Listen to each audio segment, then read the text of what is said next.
The first story is one that is just mind-blowing. It is extraordinary and extreme and is so disturbing that it is very difficult to get your head around this. Now, there have been rumors circulating about this particular thing for very many years. I even heard the odd thing about odd people shooting, that people were choosing to shoot at civilians. It wasn't called a safari or anything at the time, but it was kind of like, what kind of sick person would just shoot at civilians? And I was in Sarajevo in 94, 95, and 94 was the biggest year, if you like, for civilian shootings. And most of it carried out by Serb forces, right, who would be shooting at civilians. So it was a very strange time, but subsequently we learned that there was something called a safari, Sarajevo safari, that appears to have been going on. And so serious is this that the Italian judiciary are looking into this now, because very many Italians took part in this. So did Brits, so did Germans, US, Canadian, Russian people as well. Very wealthy people paying to turn up in Sarajevo during the siege of Sarajevo and killing civilians for cash, for choosing people just out on the streets, already in danger from other snipers, being shot by people who were paying to kill them. They would get offered sniper positions all around the city, and then they'd go out and get drunk and have a party. It is absolutely, isn't it? It's just one of those things you think, no, it cannot be true.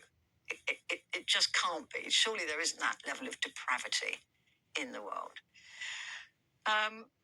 The claims, though, are supported by documents from a Bosnian intelligence officer who was assassinated in 1996, and it follows a 2022 documentary and an ongoing Italian judicial probe.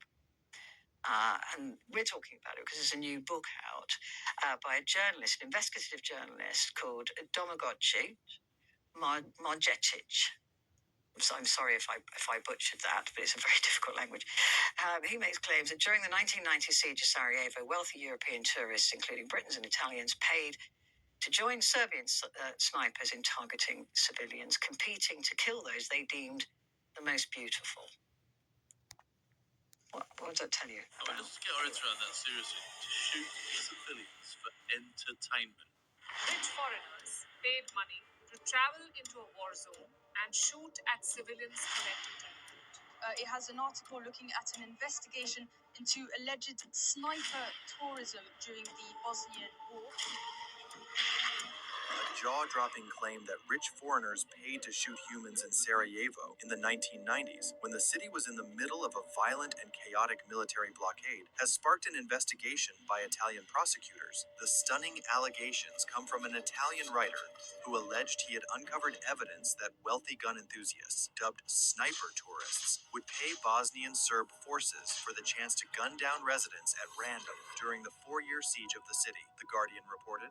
Rich foreigners allegedly paid upwards of $90,000 to shoot people during human safari trips to Sarajevo in the 1990s, with an extra fee to kill children.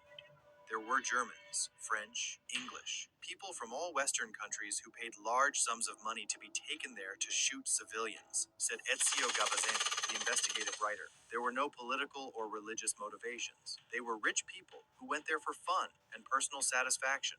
We are talking about people who love guns, who perhaps go to shooting ranges or on safari in Africa, he said. Gavazzani claims he first read reports of the alleged tourist-led shootings in Italian media outlets in the 90s, but started digging deeper after watching a 2022 documentary about a former Serb soldier who claimed foreigners would shoot at residents from the hills in Sarajevo. He He claims a key source was a former Bosnian intelligence officer. His shocking allegations have now led to a newly launched probe being led by prosecutors in Milan. The investigation is seeking to identify any Italians involved in the so-called sniper tourism. Gavazzani said he had already uncovered the identities of some of the Italians allegedly involved in the massacre, and they are expected to be questioned by prosecutors in the coming weeks.